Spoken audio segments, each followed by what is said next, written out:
Numéro 17. Le 22 mai 2014, Joseph Kabila est venu en France. Les résistants patriotes combattants de partout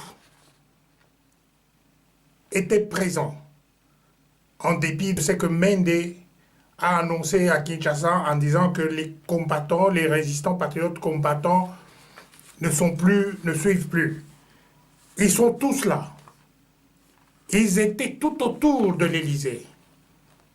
La police française était là pour garder Joseph Kabila. Il ne pouvait pas faire un mètre sans être gardé. Nous avons, les résistants patriotes combattants étaient tout autour. Ils sont venus de Belgique, de Suisse, d'Italie, d'Angleterre, d'Hollande, d'Allemagne. Ils étaient tous là, autour de l'Élysée, parce qu'ils voulaient attraper, capturer Joseph Kabila. Parce que le but des résistants patriotes combattants aujourd'hui, c'est de capturer Joseph Kabila, le capturer. Et ça, regardez, on a tellement voulu le capturer que Maman Blandine fous-toi, s'il vous plaît, excusez-moi, fous-toi, est allé jusqu'à la voiture de Joseph Kabila et lui a jeté des œufs. Et ça, c'est un acte de bravoure qui a montré que même en France, ici, Joseph Kabila est en danger. Il sera capturé. Regardez. Avec les agents de l'ordre française qui m'ont permis de rentrer donc dans une des ruelles. Dans la deuxième ruelle, en ayant appris connaître quelques mots anglais, enfin je parle un petit peu anglais parce que j'ai étudié ici l'anglais, je me suis accroché à des touristes anglais en parlant avec eux. J'ai pu aussi passer une deuxième ruelle, ce qui m'a permis d'arriver juste au niveau de la place Beauvau. Je me suis caché dans les boutiques en entendant que Kabila sorte. Et à ce moment-là, quelques minutes après, aux alentours de 15h50, puisque les policiers après m'ont relaté mes faits, donc aux alentours de 15h50, les trois voitures qui accompagnaient Hippolyte Kanambi sont sorties de l'Élysée. Une voiture devant pour la sécurité, sa voiture au milieu et la troisième derrière. Monsieur Kabila s'est faufilé dans la voiture avec son garde du corps. Je les voyais à travers les boutiques dans lesquelles je m'étais réfugiée. Et de là, je me suis sortie en me disant je vais courir vers la voiture de Kabila et essayer de l'attraper. Et là, les policiers ont été plus rapides que moi. Ils m'ont repoussé. J'ai retenté une deuxième tentative, ils m'ont repoussé. Je suis revenue donc juste devant la place Beauvau. Ceux qui connaissent un peu la place Beauvau, ça fait un petit arc. Et à ce niveau-là, il y avait 3 voitures de police qui étaient amassées là et des touristes. Donc j'ai profité de la présence des touristes pour me faufiler entre les policiers et les touristes. Et c'est à ce moment-là que j'ai rejoint le véhicule qui abritait M. Kabila. Et on était équipés ce jour-là. On avait nos œufs, on avait nos farines, on avait tout ce qu'il fallait. C'était l'arme fatale pour tuer M. Kabila.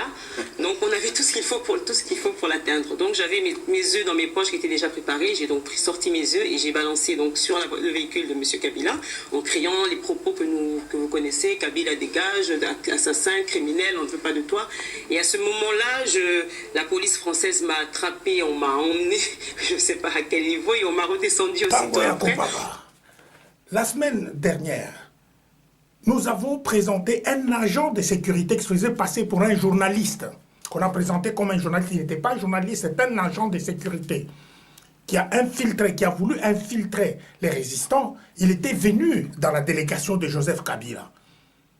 Et il s'est infiltré pour aller voir, comme on ne connaissait pas son visage, parce que le visage de tout le monde là-bas est connu. Mais le gars, on ne connaît pas son visage. Et les résistants patriotes combattants l'ont capturé aussi, pour présenter, et vous allez voir ce qui s'est passé. Soulèvement populaire, au Badegeni, et Bangouja Balima Zongo, Kamabel Sango. Manguna Kanambe, Banani, Anani, Bakumbo Ebanike, Bangouda Marondo, Bazongo, Kabuperwa, Tanga Bakumona, Bazabawande, Ozana Bazako, Yole Basina, Este, Komoni Bakaba Plaza, de l'Equateur, de Bande Sabasi, Isaka Bakou, ils ont Takana Bande, Rwanda, Nabisote, Anani, Nabisote, Rwanda, Rwanda, Tanga Bakumona, Bakumperwa, Buperwa, Tanga Bakumona, Bango,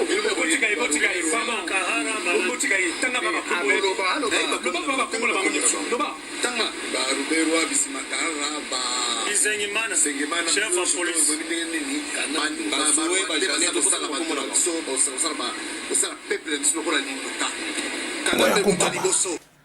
Lambert Mende, arrivé à Kinshasa, il a dit que c'était un grand succès. Quand en arrivant à Paris, que c'était un grand succès. Non, ce n'était pas un grand succès. Il a été humilié, Joseph Kabila. Il a été humilié. Et il n'est pas resté une minute à Paris. Pas resté une minute. Il est parti très vite parce qu'il voulait échapper aux résistants patriotes combattants qui les cherchaient partout. Partout, partout, pour l'attraper. Regardez toujours. Rendez-vous de Pessamane, de Koutara, de Koutarara, Otogelia, Moutouana, Kanambe, et Poster. Un message à lui, il a la jeune, de la Moukapona Moka. À venir à l'EPS à Bissot Bagel, un bandegona. Aucun Bissot bandegona, puis ne tenait que ça. Le premier journal, le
Lambert Mende, encore menti. Il a dit à Kinshasa que les résistants patriotes combattants ne se battent plus, ils sont là, ils sont venus pour l'écouter, pour essayer d'entendre. Ces gens qu'on a vus à l'ambassade de Paris, mais ce sont des gens, des Camerounais, des gens comme ça qu'on est parti ramasser pour les mettre dans la salle. De la petite salle, vous savez, la petite salle, on a mis quelques personnes, les gens qui travaillent à l'ambassade, qui étaient là présents, et puis après, on vous dit, ils viennent vous dire que ce sont les résistants patriotes combattants. Je vous répète, il n'y avait aucun résistant patriote combattant. Le but de la présence des résistants patriotes combattants autour de l'Élysée, autour de Paris, parce qu'on a mobilisé les CRS, c'est la police, les CRS de Marseille qui sont venus et ils ont vraiment entouré l'Élysée et personne ne pouvait entrer. Et c'est pour ça qu'on disait non, ils ne peuvent pas entrer. Mais tous les autres, tous ces gens qui parlaient, qui essaient de parler, ils n'ont rien fait. Et si on en a attrapé un en dehors de ce périmètre-là, ils seraient moutakalisés. C'est pour ça. Donc Lambert Mende ment toujours, il continue à mentir. Donc il ne faut pas l'écouter parce que c'est un menteur. D'abord c'était le Zaïre, maintenant ça s'aggrave, c'est la balkanisation de fait, c'est un génocide d'un peuple, depuis surtout 1994.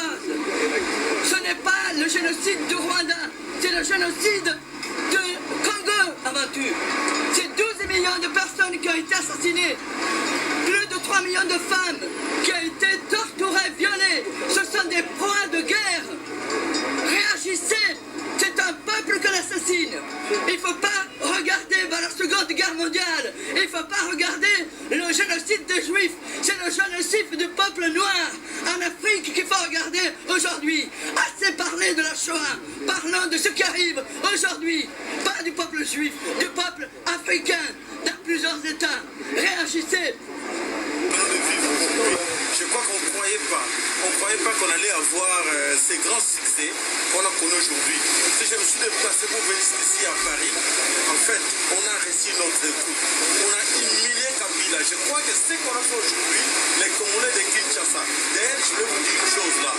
Ce que nous a dit les policiers, le policier sur le secret Moko à lui-même, c'est quoi cette histoire avec votre gars la Kabila? Comment c'est toujours avec lui on a des problèmes comme ça?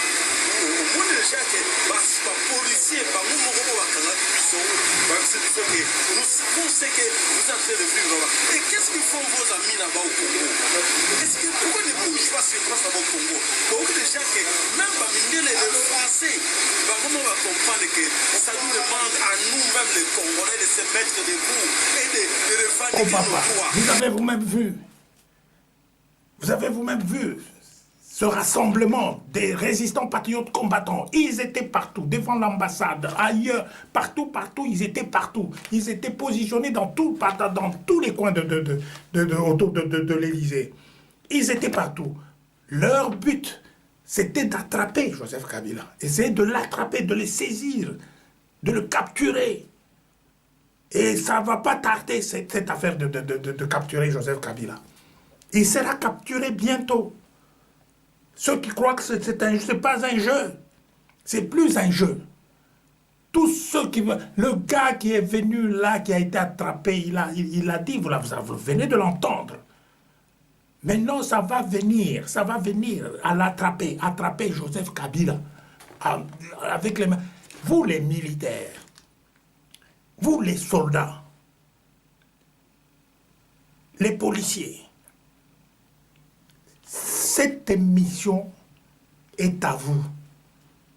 Regardez comment les résistants patriotes combattants sont en train de se battre, sont en train d'avancer vers l'ennemi. Alors, c'est à vous maintenant de vous lever pour aller abattre le monsieur. Il faut vraiment l'attraper. Et ça, c'est quelque chose qui nous marque, qui est en train de marcher avec nous aujourd'hui. Écoutez, nous avons fait ce que nous avons pu. Aujourd'hui, le 22 mai, nous avons marché. Nous avons fait tout ce qui peut être fait. Mais le travail reste encore à faire sur le terrain, à faire à Kinshasa même. Vous devez vous mobiliser pour attraper Joseph Kabila. Faites comme les résistants patriotes combattants. Maintenant, on ne lâche plus, on ne lâchera pas. Et puis, en plus de cela, on ne va pas se fatiguer. Bino, basoda, policier. Esengeli bokende botambola lokola ba résistant patriote combattant. bosala makambo lokola ba résistant patriote combattant oyo ya France ya Belgique ya France partout baza kopesa bino exemple même ba mindele baza kolobango il faut tozwa mutu wana yango wana tango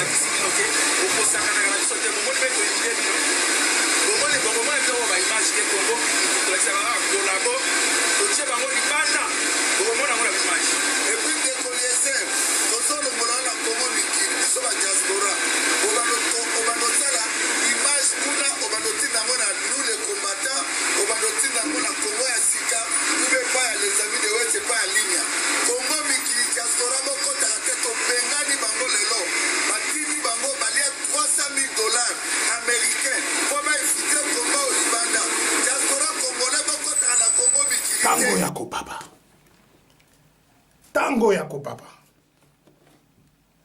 bino basoda musala na bino yango wana le 30 décembre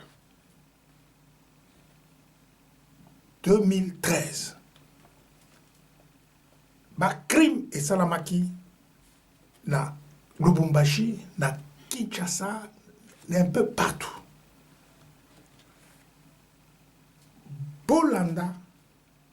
Bolanda nano bilili oyo ya Kolwezi bolanda nano yango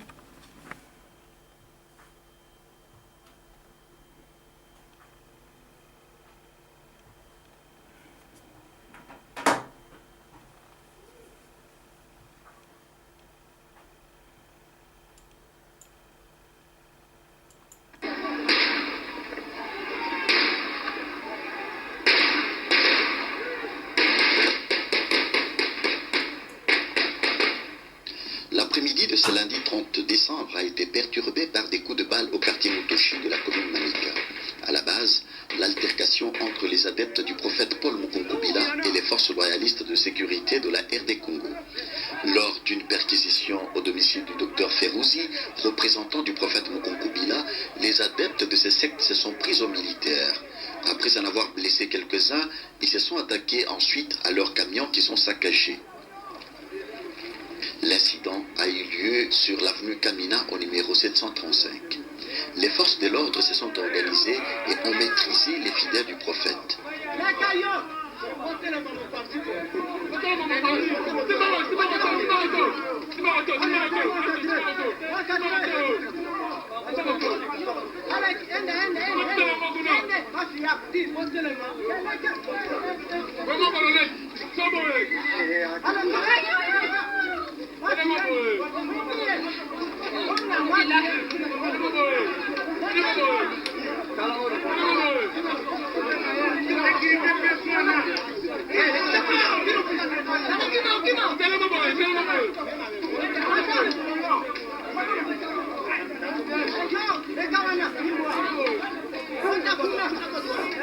Sur eux, on a trouvé des armes blanches et un drapeau de la République du Zaïre. Vous voyez, nous sommes dans l'opération. Regardez ces gens ici, les dames qui attaquent le Congo. Voilà. La photo de Paul Mukunkubila est là, l'éternel est notre là. Non, il y en a. Paul Joseph Mukunkubila, il est là. Je crois que vous êtes de plusieurs chaînes différentes ici. Alors c'est juste pour vous dire que nous n'avons rien à déclarer devant vos caméras. Mais vous êtes témoins de ce qui se passe. Et vous avez vu, il y a même les drapeaux de la République d'Isaïe. Nous ne sommes plus dans la République d'Isaïe. Nous sommes dans la République démocratique du Congo. Et le président de la République, vous le connaissez, n'est-ce pas? C'est le président Joseph Kabila Kabange. Alors nous sommes là fidèles et loyaux aux forces armées. Vous voyez la police et vous voyez là. Il doit bien fêter. Il ne doit rien craindre. Donc, c'est-à-dire nous sommes là au service de la nation. Appréhendés, ils sont ainsi embarqués et seront jugés pour leurs actes. Rappelons que le prophète Mukunkubila a été cité par Jeune Afrique pour avoir été les commanditaires de coups de feu qui ont sémé la panique et la désolation à Kinshasa et à Lubumbashi. Paul Mukunkubila était candidat malheureux à la présidentielle de 2006.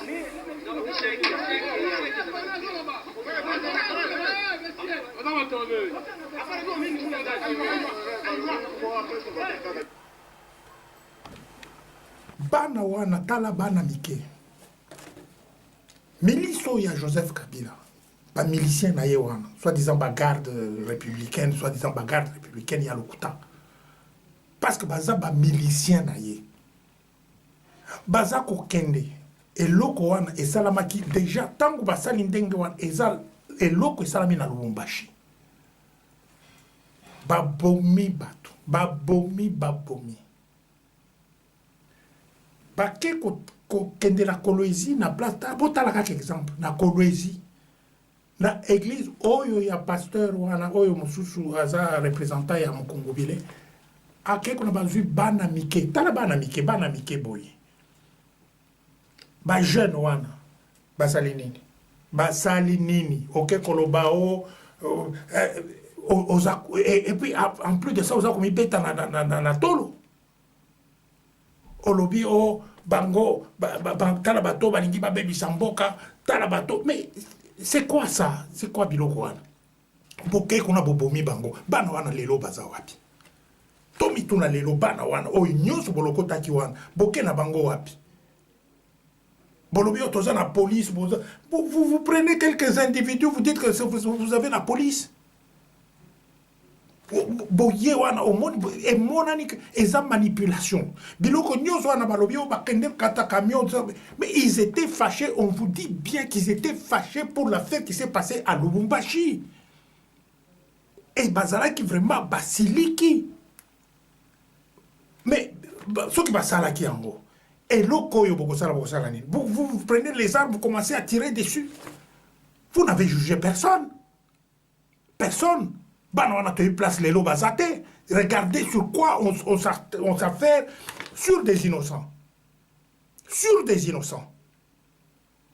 Boza kolanda ba innocent de boza ko kende na minduki na bino bo kende ko lakisa ba minduki na bino batu baza na minduki te baza ko sambe bino boke kuna boke ko battre bango. Likambo ne ko silate. Biso nous sommes des résistants patriotes combattants. Toza kolanda yango. Joseph Kabila, c'est un criminel. Abomi. Ndenge abomi. Ndenge asali bato ya Mukongobila. Ndenge asala ki na bundu dia Congo na ba Congo. Il faut likambo na pe il faut pas ekosilate. Ndenge asala ki na ba enyele. Bazako sala bitumbo ya bango ya ndenge mosusu yoke kokocha biloko mosusu okanisi yonde okomi en danger bazako landa et biloko nyoso wana il faudrait to landango makambo yo e uti kobima na braza tokozongelango esilite tokozongelango parce que batoyo babandi likambo wana ezaka pouvoir batindaki Rwanda wana bisengi mana ake kuna bake ko arranger au niveau du kofi ya mokolo eza bango babandaki pona makambo ya basi échanger comme makambo ya batu nyonso babandi ko pengana batu nyonso comme mubulu biloko nyonso wana esengeli tolanda yango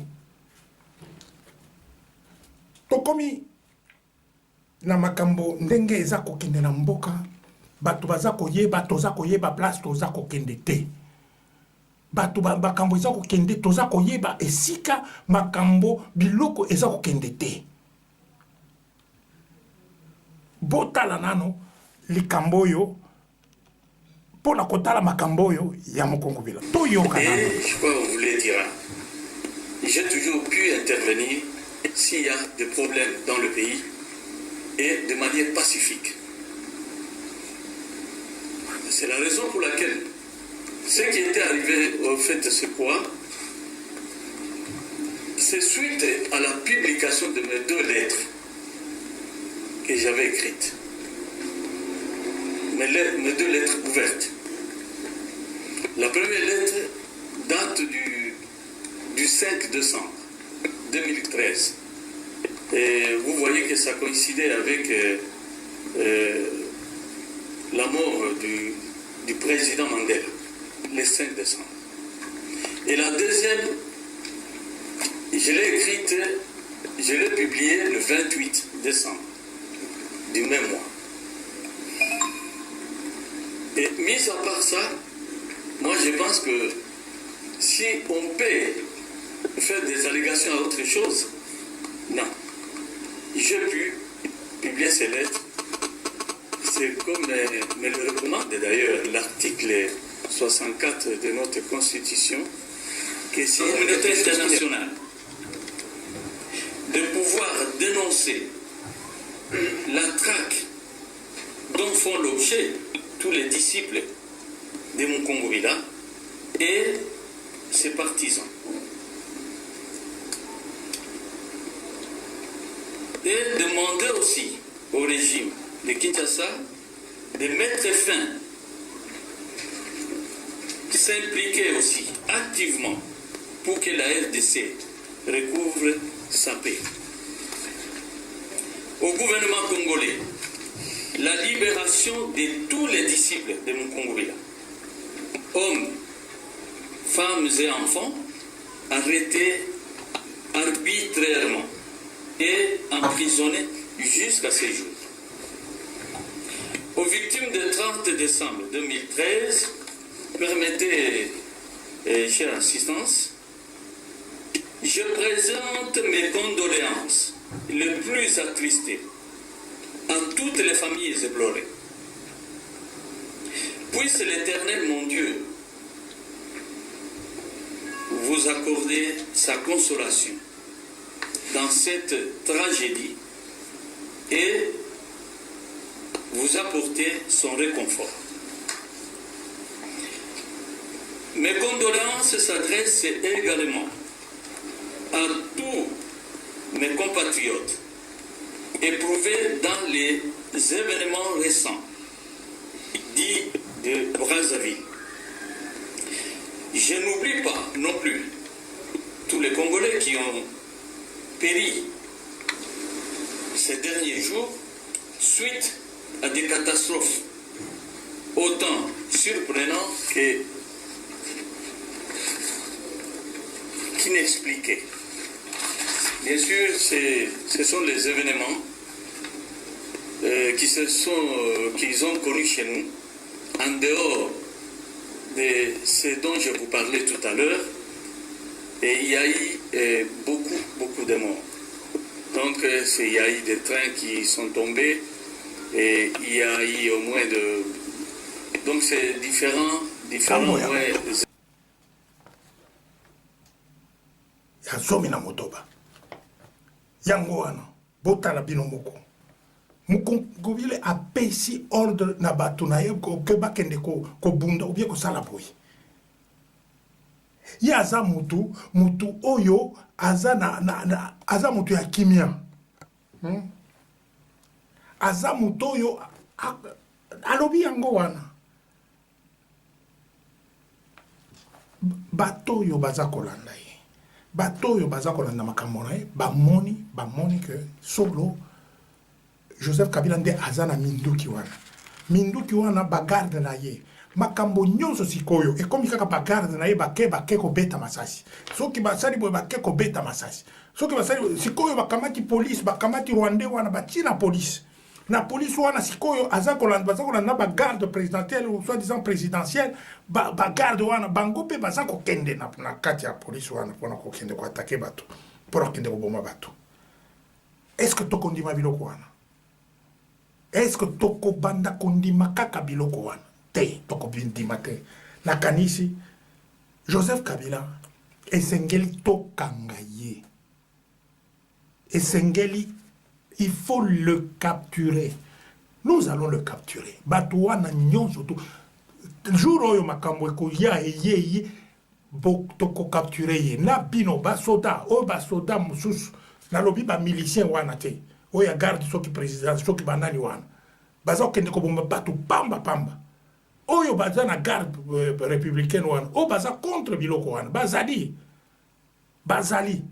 Mais Joseph Kabila, c'est un criminel qu'il faut neutraliser instantanément. Même ceux qui vont recevoir rien à Paris, va recevoir pour Akolobanini. Akolobanini, loko oyo ya solo ya koloba. biloko nyonso lokuta akoloba o atongi bandako asali bandako wana ezalaki tozalaki na bandako tozalaki na biloko nyonso toyebi ndenge nini biloko wana ekufi eye asali nini asali bakote mosusu tala ndenge ezali yango wana toza kokende na makambo biloko oyo esalami kokanga bato kosala boye nyonso wana esengeli tosilisa yango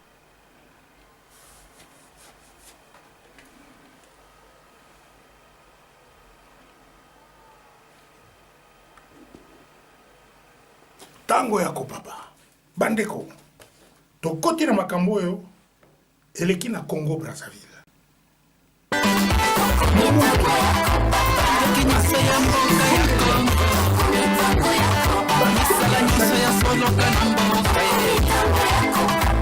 na Congo Brazzaville baza lisusu tranquillité biloko oyo babanda kozwa baloba bakoki koloba ndenge balingi mais le problème c'est que sur le plan économique sur le plan commercial sur le plan biloko ebandi kobeba toyebisi bato oyo na biso wana tolakisi mawa oyo ya biso ndenge tofundaki yango tobandaki tofundi nano yango ndenge Sassou Kagame ayaki na Brazza Sassou pe ake na Rwanda. Donc il faut comprendre biloko wana que eza kokende na nzela wana que ilingaki finir ndenge wana parce que Kagame alingi s'approcher na Kinshasa azala na base na ye na Brazza yangwana il faut tozala na ekenge makasi batayo mobimba ya Burundi baza kote ya Katanga kuna na bakote wana na pesi bino deja eloko wana botalaka bango malamu baye kosala nini bataillon wana ya Baburundi je dis bien Baburundi sikoyo oyo bataillon mosusu oyo ya Rwandais bakendeki baye na bilamba na bango ya Rwandais bakomi kuna na kitona bachange bilamba balati bilamba oyo ya mampinga ya Congo lelo bakomi bakongole mosusu bavandi kote ya Inga eloko oyo toza koloba Angola aza pe menacé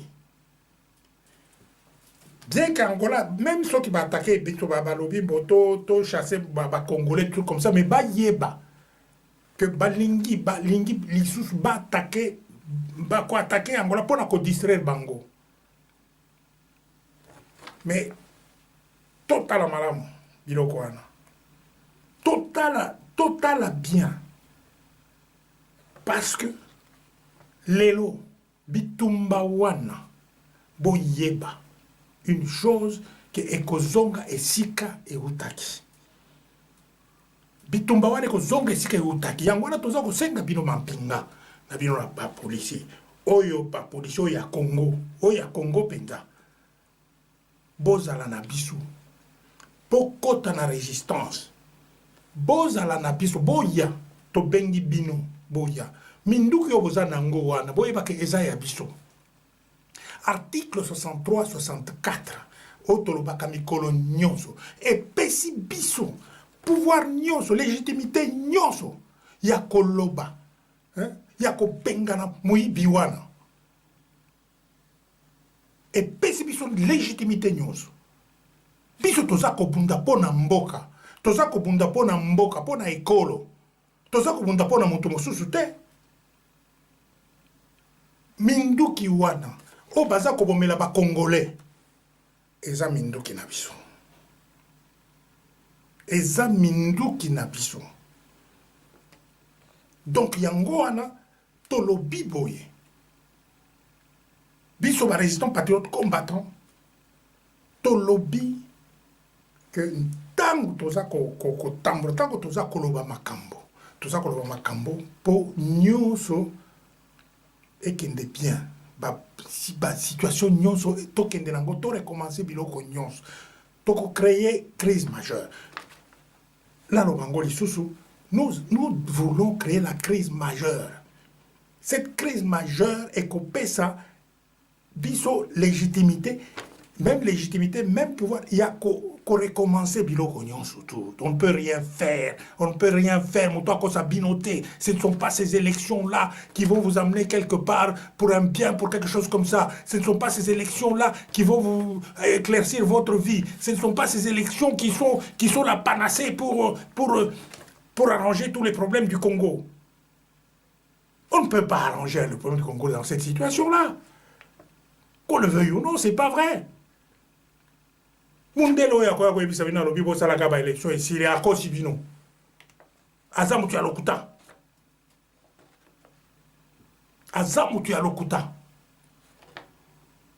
Élection ko sili sa ba situation te. Mutu lokol oyo muto ba chi wana kon pour ko arranger. Mutu wana il faut ko kangaye. Nani oyo comment il s'appelle encore soki malumalu. Il faut qu'on kangaye ko nyongaye. Mouibi. Assis Aïbi, maintenant il vient encore vous tromper pour Aïba les sous. Bilo konyo so na baza ko to ko sala boy to ko sala e ko sala mate et toza ko chunguruka. Toza ko tourner en rond. Yangwana. Malumalo akopesa binoni. Eloko mokote.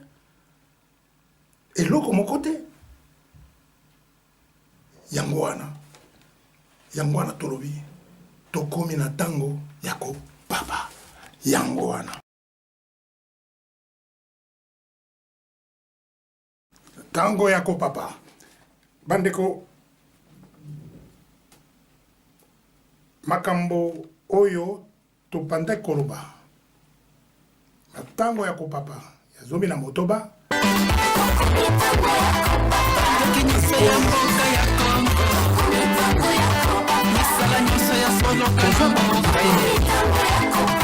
Tuna toujours oya mampinga tosili sakna mituna. Mituna nini? Basoda. Bazako tuna ndenge nini bakokota na résistance. Bango bavandi wana me bazako mituna balobi me tokokota na résistance ndenge nini. Ya solo bokokota na résistance place nyonso bozali soki oza na Kinshasa, oza na Lubumbashi, oza na Kananga, oza na Mbandaka, oza na Kisangani na Ituri, bisika nyonso ozali okokota na résistance. Kasi komiti ya en danger te.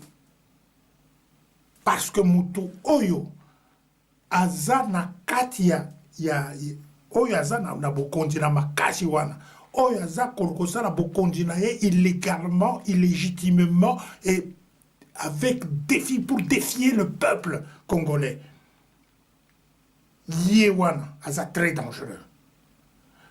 Bosala eloko ya mayele, eloko po boza kosala tokosala ngo na mayele. Toko kangaye, toko capturer ye, mais to salango na mayele. Akomata ko kita ko kende droite gauche, mais aye bake to zako entouré ye. Donc yango wana, vanda place aux ali. Ce que za na nouvelle au pesi yango, pesa yango na mayele. Parce que mutuana aza mubomi. Aza penza mobomi, donc il peut tuer sans se préoccuper de quoi que ce soit. Yango wana toza ko senga bino.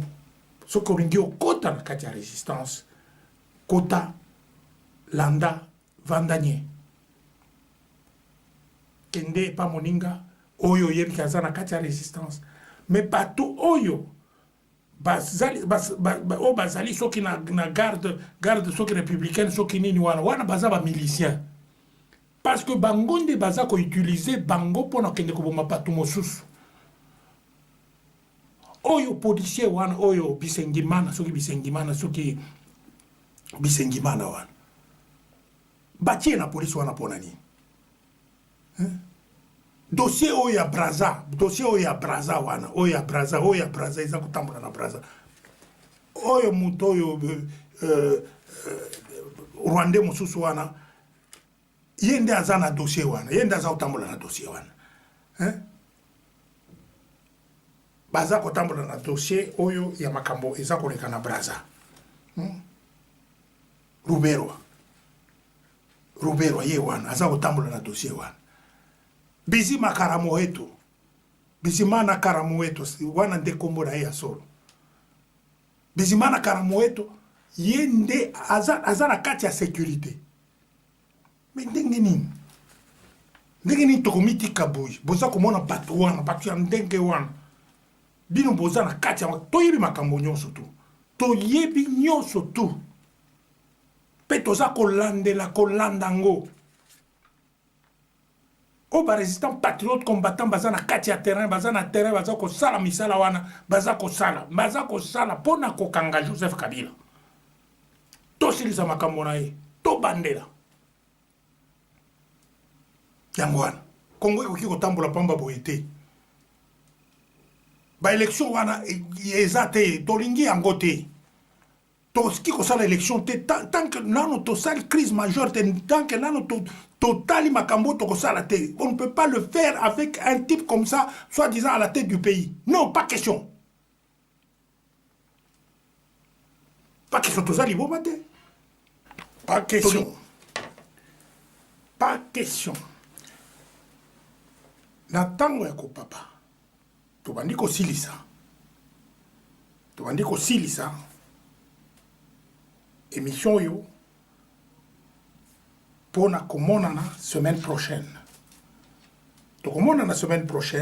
pona koloba makambo mosusu oyo ebombani mais soda nyonso ayeba policier nyonso ayeba pona kota na résistance place aux alliés okoti oyebi na motu na yo que ozana kati ya résistance yango wana